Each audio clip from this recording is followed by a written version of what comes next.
దూత media power of news. అధ్యక్ష, రాష్ట్ర విభజన జరిగినప్పుడు అధ్యక్ష 2014 జూన్ 2 అధ్యక్ష 13 జిల్లాలతో ఆంధ్ర రాష్ట్రం ఏర్పడింది అధ్యక్ష.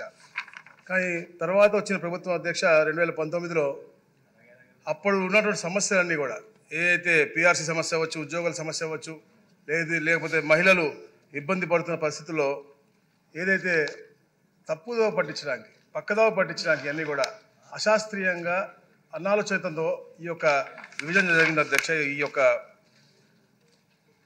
ఏప్రిల్ 4, 2022 అధ్యక్ష 26 జిల్లాలుగా ఈ రాష్ట్రాన్ని పునర్విభజించారు అధ్యక్ష. కానీ ఎక్కడ కూడా ఆలోచన చేయకుండా అధ్యక్ష ప్రాంతాల మధ్యలో విభేదాలు పెట్టే విధంగా, ఎక్కడైతే జిల్లా హెడ్ క్వార్టర్ ఉండాలో అక్కడ ఉండకుండా ఎన్నో మనం చూసాం, కోనసీమలో కూడా చూసాం అధ్యక్ష. ఎక్కడ ఆలోచన లేకుండా ఎంతో గొడవ అవుతాయని చెప్పి తెలిసి కూడా వారు ఆపలేని పరిస్థితిలో ఆ రోజు విభజన చేశారు అధ్యక్ష. అయితే అధ్యక్ష ఏదైతే ఇంటిగ్రేటెడ్ కలెక్టరేట్ కాంప్లెక్స్ కావాలని చెప్పారో అధ్యక్ష, వీరు తొందరపాటుతో అప్పుడున్న ఆర్థిక పరిస్థితి కూడా ఆలోచన చేయకుండా ప్రతిపాదన అయితే పెట్టారు అధ్యక్ష. ప్రతి ఒక్క జిల్లా కేంద్రంలో గ్రౌండ్ ఫ్లోర్లో 83,177 చదరపు అడుగులతో, అలాగే మొదటి అంతస్తులో 64,521 చదరపు అడుగులతో తప్పకుండా చేసి పెడతామని చెప్పేసి 22/7/2022 తాత్కాలికమైన డిజైన్లు అందించారు అధ్యక్ష.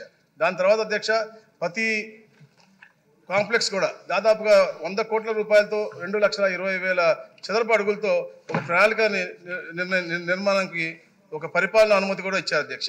అయితే అధ్యక్ష ఏదైతే ప్రభుత్వ భూములు కావాలో అధ్యక్ష, తిరుపతి, బిఆర్ అంబేద్కర్ కోనసీమ, అలాగే ఎన్టీఆర్ జిల్లా బాపట్ల తప్ప 9 దగ్గర కూడా తీసుకొచ్చినటువంటి ఇచ్చినటువంటి పరిస్థితులు మనం చూసాం అధ్యక్ష. అయితే అధ్యక్ష దీంతో పాటు 2024-25 ఏదైతే మనకి మూలధన పెట్టుబడి కోసం పేర్కొన్న ప్రత్యేకమైనటువంటి సహాయంతో, కేంద్ర ప్రభుత్వ సహాయంతో అధ్యక్ష కలెక్టరేట్ కాంప్లెక్స్లు, అలాగే రెవెన్యూ డివిజన్ కార్యాలయంలో, తహసీల్దార్ కార్యాలయం కూడా మనం నిర్మిద్దామని చెప్పేసి ఒక ప్రతిపాదనతో ముందుకున్నాం అధ్యక్ష. దానికి 1,434 కోట్ల రూపాయలు అవుతాయి అధ్యక్ష. అయితే ఎలాగైతే పెద్దలు ప్రశాంతిగా చెప్పారో అధ్యక్ష, అన్ని పంచాయతీరాజ్ అవ్వచ్చు, ఇరిగేషన్ అవ్వచ్చు, R&B అవ్వచ్చు, DMHO అవ్వచ్చు, education, district registrar, animal husbandry, agriculture, PD housing, social welfare, district Panchayati Raj office, district supply office, horticulture, district treasury, forest, fisheries, AD, land survey, women and child welfare, AD welfare and differently ఎడెడ్ chief planning office అధ్యక్ష. అధ్యక్ష ఇవన్నీ కూడా ఒకే దగ్గర ఉండి చేయాలని చెప్పే ఆలోచనతో ఈ ప్రభుత్వం ముందుకెళ్తా ఉంది అధ్యక్ష. అయితే అధ్యక్ష మనందరికీ కూడా తెలుసు అధ్యక్ష ఆర్థిక పరిస్థితి ఎలా ఉందో.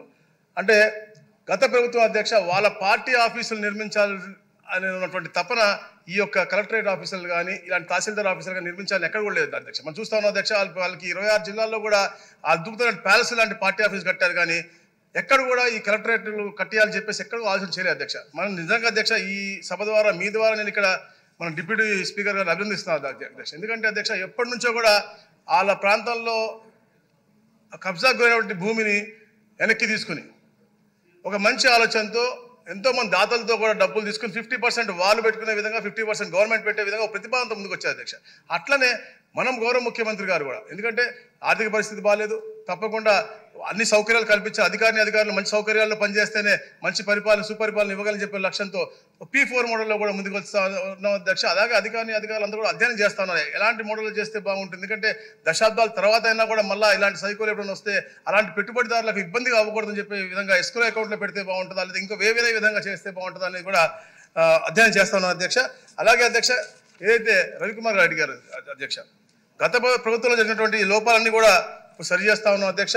తప్పకుండా లోపాలని అన్ని కూడా సరి చేసుకుని చర్యలు తప్పకుండా తీసుకుంటాం అధ్యక్ష.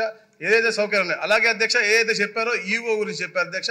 తప్పకుండా ఎక్కడ గుడి ఈఓ ఎక్కడ ఉంటారో వారే అర్హులు అధ్యక్ష. అక్కడికి వెళ్ళి ఎన్ని జిల్లాలు మారిన తర్వాత భూములు ఉన్నా కూడా ఇక్కడ ఈఓని అక్కడ వెళ్తారు. రెవెన్యూ అధికారి అనేవాళ్ళు కేవలం కస్టోడియన్ దానికి మాత్రమే అధ్యక్ష.